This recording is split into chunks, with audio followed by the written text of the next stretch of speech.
दोस्तों, कहते हैं कि पति पत्नी की जोड़ी जो ऊपर से बनकर आती है, उन्हें कोई मिटा नहीं सकता। पर क्या वास्तव में पति पत्नी का यह पवित्र रिश्ता केवल एक जन्म का होता है, या फिर यह रिश्ता कई जन्मों तक आत्मा से बंधा रहता है? तो दोस्तों, आज की इस अलौकिक कथा में भगवान श्री हरि विष्णु जी ने स्वयं मां लक्ष्मी जी को बताया है कि पति पत्नी का रिश्ता कितने जन्मों तक रहता है। तो आप इस कथा को अंत तक अवश्य सुनिएगा। कथा अच्छी लगे तो वीडियो को लाइक और चैनल को सब्सक्राइब जरूर करें।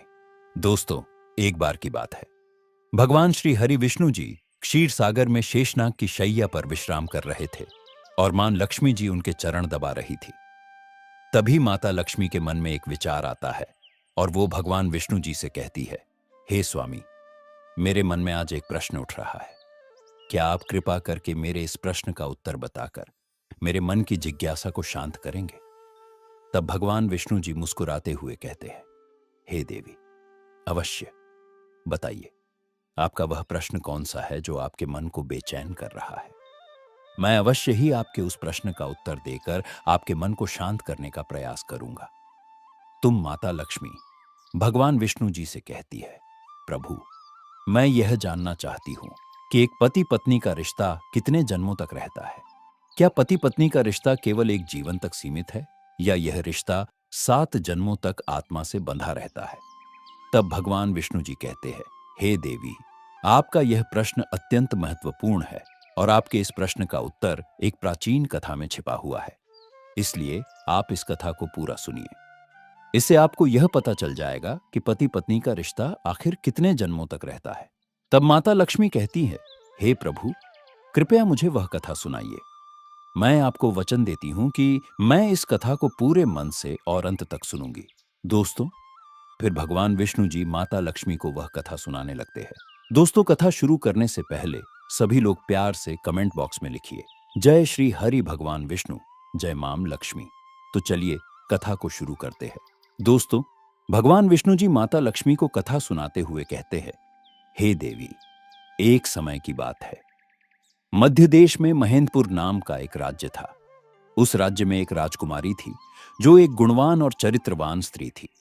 उसका विवाह एक धर्मनिष्ठ और सदाचारी राजकुमार से हुआ था। दोनों का जीवन वैभव, प्रेम और सुख से परिपूर्ण था। उन्हें किसी भौतिक वस्तु की कोई कमी नहीं थी। कमी थी तो एक संतान की, जिसको लेकर राजकुमारी हमेशा चिंताग्रस्त रहती थी। यही एक अभाव था जो राजकुमारी को अक्सर चिंतित कर देता था। समय धीरे धीरे गुजरता गया। भगवान विष्णु जी कथा सुनाते हुए आगे कहते हैं, हे देवी, फिर एक दिन अचानक राजकुमारी की तबीयत बहुत ज्यादा बिगड़ गई। उसे आभास होने लगा कि अब उसकी अंतिम घड़ी निकट है। उसने अपने प्रिय राजकुमार को पास बुलाया और कहा, प्रियवर, मैंने सदा आपको अपना सर्वस्व समझा है, हमेशा आपको प्रेम किया है और आपकी सेवा में कोई कमी नहीं छोड़ी। भगवान की पूजा भी की है, परंतु मैं आपके जीवन में संतान का सुख नहीं ला पाई। मुझे आभास हो रहा है कि मेरा जीवन अब कुछ पलों में ही समाप्त होने वाला है। राजकुमारी ने आगे कहा, हे प्रियवर, मेरे जाने के बाद दुखी मत होना। मेरी यादों के सहारे जीवन व्यतीत करना। मैं आपको वचन देती हूं कि अगले जन्म में फिर से आपकी पत्नी बनूंगी। तब मैं आपकी संतान की इच्छा अवश्य ही पूरी करूंगी। इतना कहकर उस राजकुमारी की मृत्यु हो जाती है। भगवान विष्णु जी माता लक्ष्मी जी से आगे कहते हैं, हे देवी, फिर समय आने पर एक दिन राजकुमार भी अपना शरीर त्याग देता है। फिर वह राजकुमार एक ऐसे राजा के घर जन्म लेता है जिसकी 100 रानियां थीं। उन सभी रानियों के बीच वह राजा का एकलौता पुत्र था। उधर वह राजकुमारी भी एक ऐसे राजा के घर में जन्म लेती है जिसकी भी 100 रानियां थीं। उन सभी के बीच वह राजा की इकलौती पुत्री थी। दोस्तों, वह जिस राजा का पुत्र था, उस राजा के पास एक अत्यधिक बुद्धिमान और निष्ठावान तोता था। वह राजा हर महत्वपूर्ण निर्णय में उस तोते की सलाह लिया करता था और उसकी बातों पर पूरी तरह से विश्वास करता था, चाहे समस्या कितनी भी जटिल क्यों ना हो। वह राजा तोते से परामर्श करना कभी नहीं भूलता था। फिर एक दिन उस राजा ने अपने तोते को बुलाकर कहा, हे तोते, मैं तुम्हें एक बहुत अहम कार्य सौंप रहा हूं जिसे तुम्हें पूरा करना है। तब तोते ने कहा, महाराज, मैं आपके लिए कुछ भी करने के लिए तैयार हूं, बस आप आज्ञा दे दीजिए। फिर राजा ने कहा, हे तोते, तुम तो जानते ही हो, मेरा सिर्फ एक ही पुत्र है और मैं उसके लिए एक ऐसी राजकुमारी चाहता हूं जो हर दृष्टि से विशेष हो। तुम्हें बस वैसी ही राजकुमारी ढूंढनी है। उसके बाद राजा ने उस तोते को अपने मन की सारी बात बता दी कि वह कैसी बहू चाहता है। राजा की बात सुनकर वह तोता राजी हो गया। उसने राजा से कहा, महाराज, आप जैसी भी बहू चाहते हैं, कृपया उसके गुणों को एक कागज पर लिखकर मेरे पैर में बांध दीजिए। इसके बाद आप बेफिक्र हो जाइए। मैं वैसी ही राजकुमारी को ढूंढकर आपके पास ले आऊंगा जैसी आप चाहते हैं। तोते की यह आत्मविश्वासपूर्ण बात सुनकर राजा बहुत प्रसन्न हुए। उन्होंने तुरंत ही अपनी पसंद की राजकुमारी के गुणों को एक कागज पर लिख दिया और उस कागज को तोते के पैर में बांधते हुए राजा ने उसे इस महत्वपूर्ण कार्य के लिए भेज दिया। अब तोता राजकुमारी की खोज में एक पड़ोसी राज्य में जा पहुंचा, परंतु जब वह वहां पहुंचा तो मौसम ने अचानक करवट ले ली। वहां तेज बारिश शुरू हो गई। फिर उसे बारिश से बचने के लिए एक जंगल में किसी सुरक्षित जगह की शरण लेनी पड़ी। उड़ते उड़ते वह एक घने जंगल में जा पहुंचा। जंगल में उसे एक पुराना खोखला पेड़ दिखाई दिया। तोते ने सोचा कि यह पेड़ उसके आराम करने के लिए एकदम सही जगह है, तो वह वहां शरण लेने के लिए ठहर गया। भगवान विष्णु जी कहानी सुनाते हुए आगे कहते हैं, हे देवी, जैसे ही उस तोते ने उस खोखले पेड़ के अंदर जाने के लिए सोचा, तभी अंदर से एक आवाज आई, तुम अंदर मत घुसना, नहीं तो तुम अंधे हो जाओगे। यह सुनकर तोता बहुत घबरा गया और उसने पेड़ के अंदर जाने का विचार छोड़ दिया। वह पेड़ की जड़ के पास उगी हुई एक टहनी पर जाकर बैठ गया और बारिश रुकने का इंतजार करने लगा। जब बारिश रुक गई तो उस खोखली जगह में से एक मैना बाहर आई और सीधा तोते के पास आकर बैठ गई। फिर तोता और मैना दोनों बहुत देर तक बातें करते रहे। इस दौरान तोते ने मैना को सारी बात बताई कि वह कहां जा रहा है। तोते की बात सुनने के बाद मैना कहने लगी, आज की यह मुलाकात मेरे लिए बहुत खास रही है। फिर वह मैना तोते से आगे कहती है, जैसे आप अपने राजा के प्रति वफादार हैं, वैसे ही मैं भी अपने राजा के प्रति वफादार हूं। आप अपने राजा के पुत्र के लिए ऐसी राजकुमारी की खोज में निकले हैं जिसमें सभी गुण हों। ठीक उसी तरह मैं भी अपने राजा की पुत्री यानी राजकुमारी के लिए एक ऐसे राजकुमार की तलाश में हूं जो हर दृष्टि से श्रेष्ठ और गुणवान हो। भगवान विष्णु जी कहानी सुनाते हुए आगे कहते हैं, हे देवी।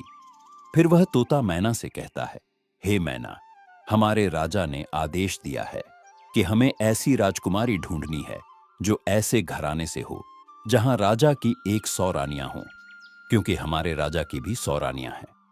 तब मैना कहती है, अब तो बात बन ही जाएगी, क्योंकि तुम्हारे राजा की 100 रानियां हैं और हमारे राजा की भी 100 रानियां हैं। तुम्हारे राजा का भी केवल एक पुत्र है और हमारे राजा की भी केवल एक पुत्री है। तुम्हारे राजा का पुत्र भी सर्वगुण संपन्न है और हमारे राजा की पुत्री भी हर गुण में श्रेष्ठ है।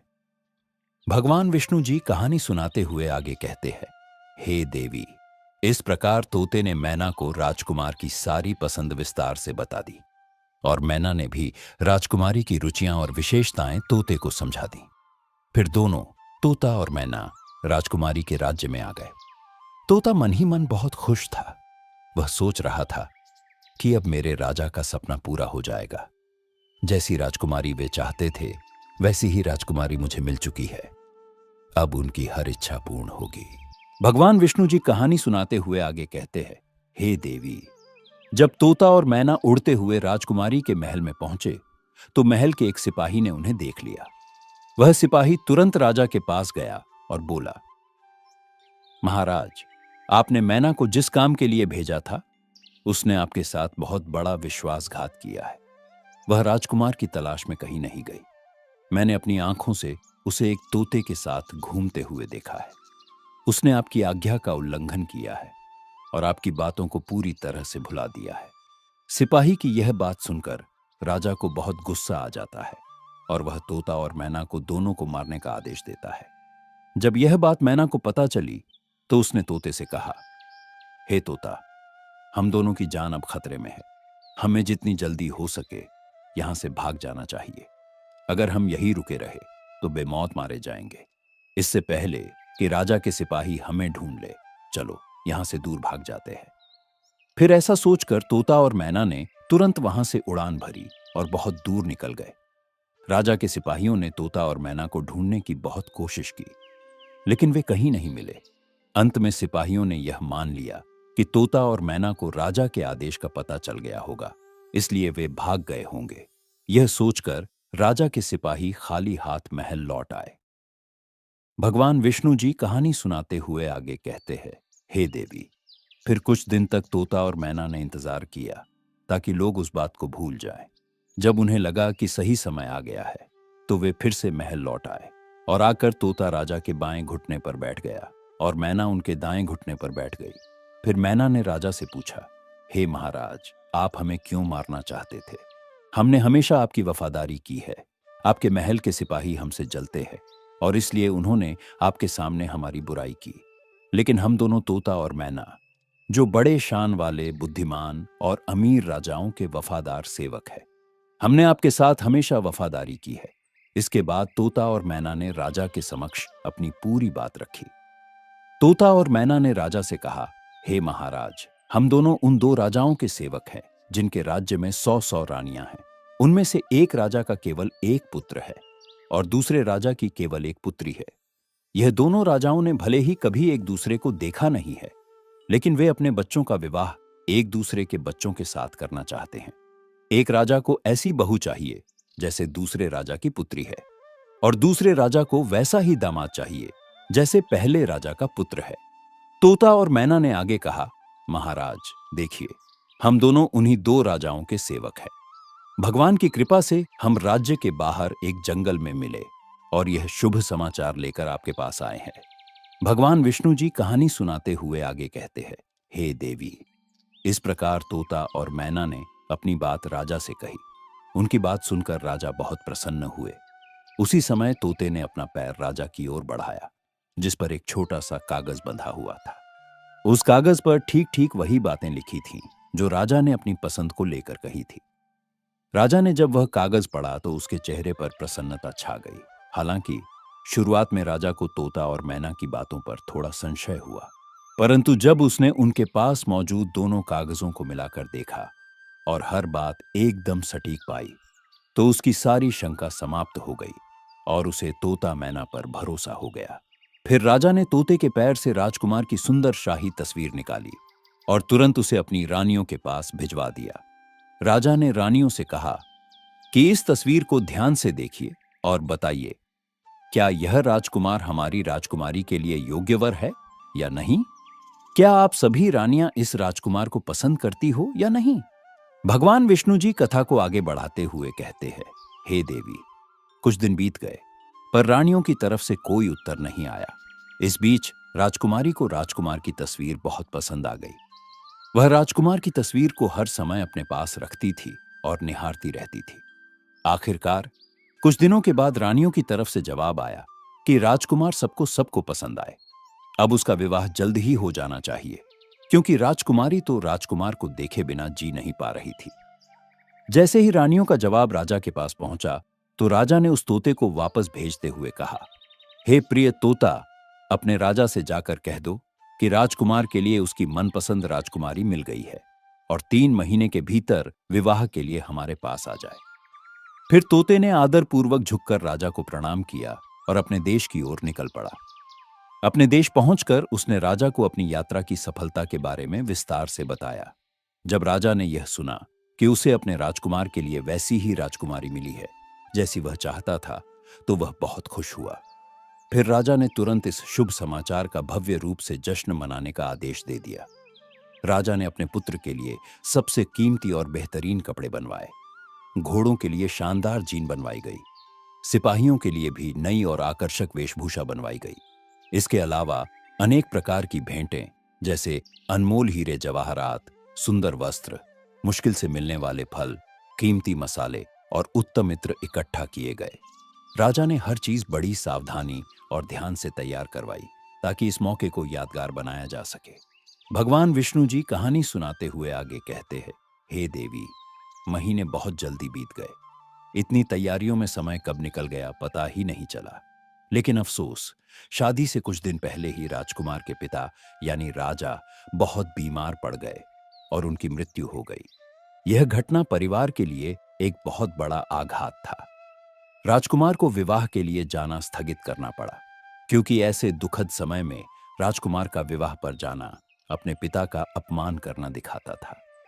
फिर जैसे ही राजकुमार के पिता की मौत के शोक का समय बीता, तो फिर राजकुमार तोते के साथ राजकुमारी के देश की ओर रवाना हो गया।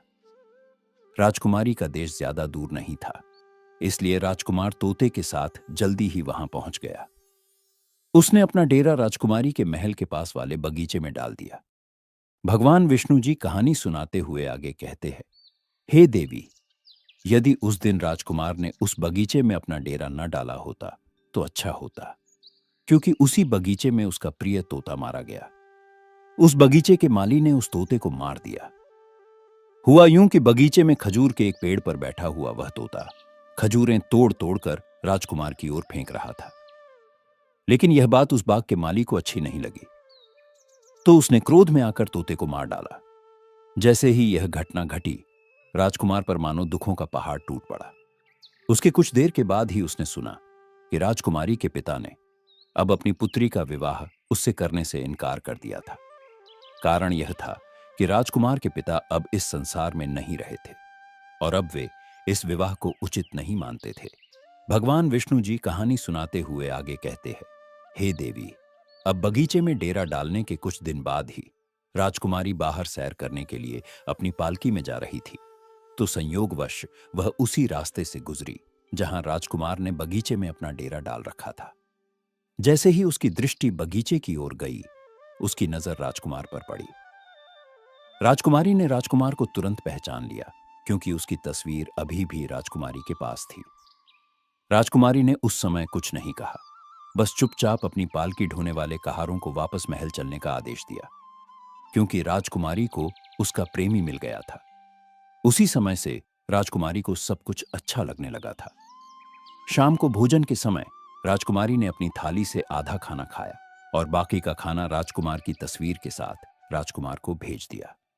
राजकुमारी ने अपनी प्रिय सेविका से कहा कि वह राजकुमार से कहे कि यह भोजन स्वीकार करे। यदि वह इस भोजन को इनकार करे तो उसे कहना अपनी उंगली इस भोजन में घुसा ले। फिर सेविका ने वैसा ही किया जैसा राजकुमारी ने कहा था। जब राजकुमार ने भोजन करने से मना किया, तो सेविका ने उसे भोजन में अपनी उंगली घुसाने के लिए कहा। जैसे ही राजकुमार ने थाली के चावल में अपनी उंगली डाली, तो उसे वहां उसकी तस्वीर मिली। राजकुमार सोचने लगा, राजकुमारी तो मुझसे प्रेम करती है। यह सोचकर उसने अपने हाथ पोंछे और तुरंत राजकुमारी के लिए एक चिट्ठी लिखी, जिसे उसने सेविका के साथ राजकुमारी के पास भेज दिया। जब राजकुमारी ने वह चिट्ठी पढ़ी, तो उसके मन में राजकुमार से मिलने की प्रबल इच्छा जाग उठी। आधी रात को चुपचाप उसने अपना घोड़ा तैयार करवाया और सोने की अशर्फियों से भरी हुई एक थैली लेकर महल से बाहर निकल पड़ी, जहां राजकुमार ठहरा हुआ था। फिर राजकुमारी राजकुमार के पास पहुंच गई और राजकुमार से कहने लगी, तुम चौंको मत, मैं जानती हूं यह अचानक हुआ है, लेकिन मैं तुमसे बहुत प्रेम करती हूं, इसलिए बिना किसी को बताए छिपकर तुम्हारे पास आई हूं। मेरे पिता हमारे विवाह के लिए कभी सहमति नहीं देंगे, इसलिए मैं तुमसे अनुरोध करती हूं, अपना घोड़ा तैयार करो और मुझे अपने देश ले चलो, जहां हम दोनों बिना किसी भय और रोक टोक के एक साथ रह सकें। भगवान विष्णु जी कहानी सुनाते हुए आगे कहते हैं, हे देवी, फिर राजकुमार और राजकुमारी दोनों अपने अपने घोड़ों पर सवार होकर राज्य की सीमाओं से बाहर निकल पड़े। चलते चलते वे एक ऐसे नगर में पहुंचे जहां पर उनकी जान बहुत बड़े खतरे में पड़ गई। वह जीस नगर में पहुंचे। उस नगर में एक जादूगरनी रहती थी, जो अपनी काली शक्तियों के लिए प्रसिद्ध थी।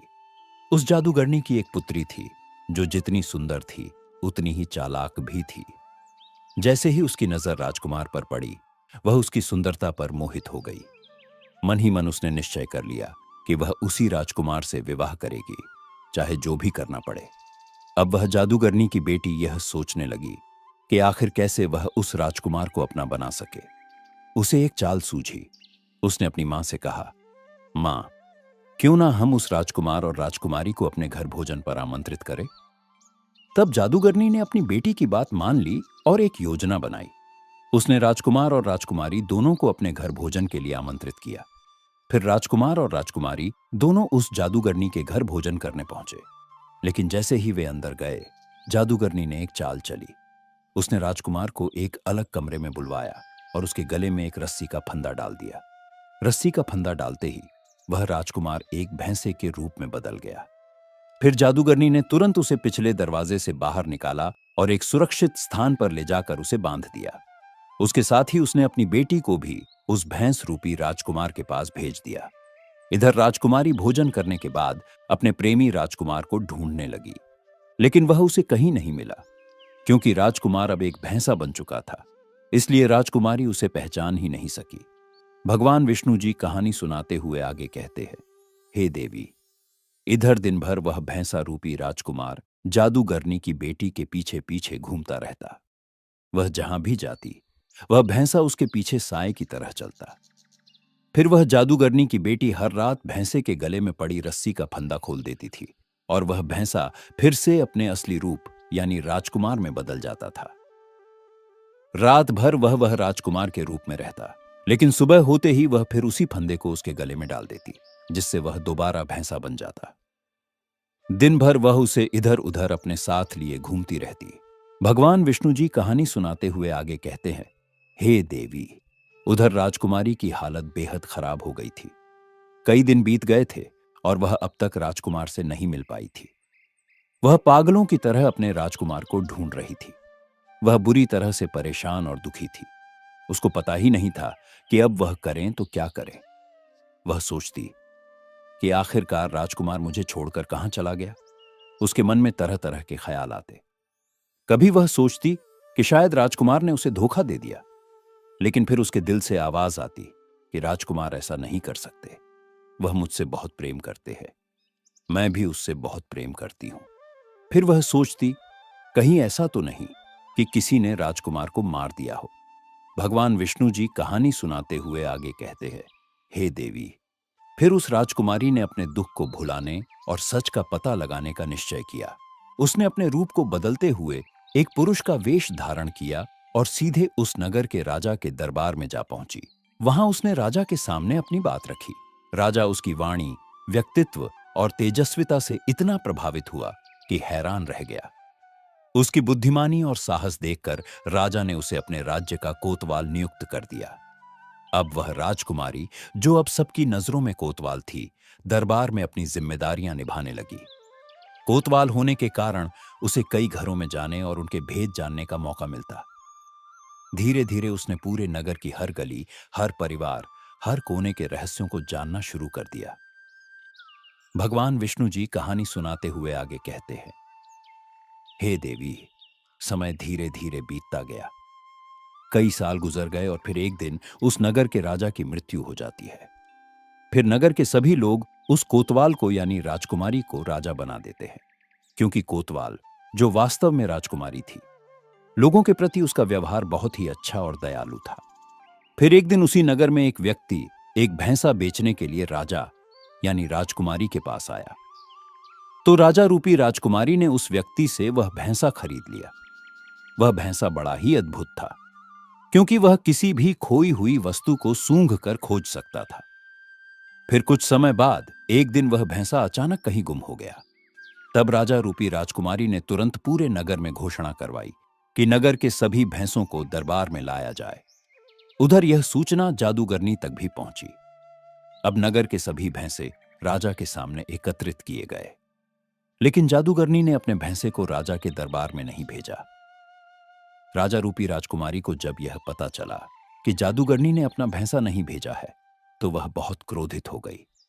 उसने सिपाहियों को आदेश दिया कि जादूगरनी के घर जाकर भैंसे को जबरदस्ती दरबार में लाया जाए। भगवान विष्णु जी कहानी सुनाते हुए आगे कहते हैं, हे देवी, जैसे ही सिपाहियों ने उस भैंसे को दरबार में लाकर उसके गले की रस्सी को जोर से खींचा, वह रस्सी अचानक उसकी गर्दन से छूट गई और रस्सी गर्दन से निकलते ही वह भैंसा राजकुमार के रूप में बदल गया। फिर तो उस राजा रूपी राजकुमारी का सपना साकार हो गया और वह दौड़कर एकदम से राजकुमार से लिपट गई। उसने सैनिकों को आदेश दिया कि जादूगरनी और उसकी बेटी को तुरंत गिरफ्तार कर लिया जाए। फिर उस जादूगरनी और उसकी बेटी को पकड़कर बांध दिया गया। इसके बाद राजा रूपी राजकुमारी ने नगरवासियों से कहा कि अपने राजकुमार को ढूंढने के लिए मैंने एक पुरुष का रूप धारण किया था। मैं वास्तव में एक स्त्री हूं। अब जब मेरा राजकुमार वापस मिला है तो मैं चाहती हूं कि आप सब मुझे अपनी रानी और इन्हें अपना राजा स्वीकार करें। इस प्रकार नगरवासियों में हर्ष की लहर दौड़ गई। सभी ने राजकुमारी को अपनी रानी और राजकुमार को अपना राजा स्वीकार कर लिया। अब राजकुमार राजा बनता है और राजकुमारी रानी बनती है, और उधर उस जादूगरनी को उसके बुरे कर्मों की सजा दी जाती है और उसकी बेटी को हमेशा के लिए कारागार में डाल दिया जाता है, क्योंकि जादूगरनी की जो बेटी थी उसने अपने पिछले जन्म में अपने निर्दोष पति पर झूठा आरोप लगाकर उसे एक राजा की कैद में डलवा दिया था। इसीलिए इस जन्म में उसे भी अपने कर्मों का भयंकर फल भोगना पड़ा। भगवान विष्णु जी कहानी सुनाते हुए आगे कहते हैं, हे देवी, फिर वह राजकुमार और राजकुमारी राजा और रानी बनकर एक दिन घूमने के लिए जाते हैं, और जब वे जंगल से होकर गुजरते हैं तो वह एक वृक्ष के पास आराम करने लगते हैं। वह वृक्ष बहुत पुराना था और उस पर राजकुमार और राजकुमारी ने अपने पिछले जन्म में एक प्रेम चिन्ह अंकित किया था जो पूरी तरह से सुरक्षित था। जैसे ही उनकी नजर उस चिन्ह पर पड़ी तो एकदम से उन दोनों को अपने पूर्व जन्म की सारी बातें याद आ जाती है और उनके जीवन में एक खुशी की लहर दौड़ जाती है। फिर वह राजकुमारी राजकुमार से कहती है, हे प्रियवर, अब मुझे सब कुछ स्मरण हो आया है। मैं आपको पिछले जन्म से ही प्रेम करती आई हूं और आप भी मुझसे उतना ही प्रेम करते थे। मैंने उस जीवन में भी आपकी सेवा में कोई कमी नहीं छोड़ी थी, लेकिन मुझे केवल इस बात का दुख था कि मैं आपकी खुशी के लिए एक संतान को जन्म नहीं दे सकी। लेकिन देखिए, ईश्वर ने हम दोनों को फिर से इस जन्म में एक कर दिया है। हम फिर से पति पत्नी के रूप में एक साथ हैं, क्योंकि यह हमारा सच्चा प्रेम था। मुझे पूर्ण विश्वास है कि इस जन्म में भगवान हमारी प्रार्थनाएं अवश्य सुनेंगे और हमें संतान का सुख अवश्य प्राप्त होगा। भगवान विष्णु जी कहानी सुनाते हुए आगे कहते हैं, हे देवी, समय धीरे धीरे बीत जाता है। उनके पिछले जन्म की सभी अधूरी इच्छाएं इस जन्म में एक एक करके पूरी होने लगी। कुछ समय बाद रानी गर्भवती हो जाती है और समय आने पर एक सुंदर पुत्र को जन्म देती है। इस प्रकार एक पत्नी ने अगले जन्म में अपने पति को फिर से प्राप्त किया और उसकी खुशी के लिए एक पुत्र रत्न को जन्म दिया। दोस्तों, फिर भगवान विष्णु जी माता लक्ष्मी से कहते हैं, हे देवी, इस कथा से हमें यह ज्ञान की बात प्राप्त होती है कि यदि स्त्री और पुरुष एक दूसरे से सच्चा प्रेम करते हैं तो ऐसे पति पत्नी का रिश्ता जन्म जन्मांतर का होता है। वही अगर स्त्री पुरुष को धोखा देती है तो उसे भी धोखा ही मिलता है, और यदि पुरुष किसी स्त्री को धोखा देता है तो पुरुष को भी धोखा ही मिलता है। पति पत्नी का रिश्ता अटूट विश्वास का होता है, इसीलिए पति पत्नी को हमेशा एक दूसरे के साथ विश्वास बनाए रखना चाहिए। जो स्त्री पुरुष विश्वास की डोर मजबूत रखते हैं वे 7 जन्मों तक पति पत्नी के रूप में मिलते हैं और उनके पिछले जन्म की अधूरी इच्छाएं भी भाग्य की देवी पूरी करती हैं। जिस प्रकार राजकुमारी को अगले जन्म में वही प्रिय राजकुमार पति के रूप में मिला और जो संतान प्राप्ति की अभिलाषा अधूरी रह गई थी वह भी इस जन्म में पूरी हो गई। फिर भगवान विष्णु जी माता लक्ष्मी से आगे कहते हैं, हे देवी, इस कथा से दूसरी ज्ञान की बात यह प्राप्त होती है कि जो भाग्य में नहीं होता वह कभी नहीं मिलता। जादूगरनी की बेटी का आचरण शुद्ध नहीं था। वह अपनी काली शक्तियों का सहारा लेकर राजकुमार को पाना चाहती थी, लेकिन राजकुमार उसके भाग्य में नहीं था। इसलिए लाख कोशिशों के बावजूद भी वह उसे प्राप्त नहीं कर सकी, क्योंकि जो भाग्य में नहीं होता वो कभी प्राप्त नहीं होता। दोस्तों, फिर माता लक्ष्मी कथा को पूरा सुनने के बाद भगवान विष्णु जी से कहती है, हे प्रभु, अब मुझे मेरे प्रश्न का उत्तर मिल गया है और मैं इस कथा को सुनकर पूर्ण संतुष्ट हो गई हूं। तो दोस्तों, आशा करता हूं आपको आज की यह कथा जरूर पसंद आई होगी। अगर आपको आज की यह कथा कुछ सिखा गई हो तो इस वीडियो को लाइक जरूर करें और इसे अपने दोस्तों के साथ भी शेयर करें और हमारे चैनल को सब्सक्राइब करना ना भूलें। प्रेम ले कमेंट बॉक्स में लिखिए, जय श्री राधे कृष्ण। तो मिलते हैं अगले वीडियो में। तब तक के लिए आप अपना ख्याल रखें। धन्यवाद।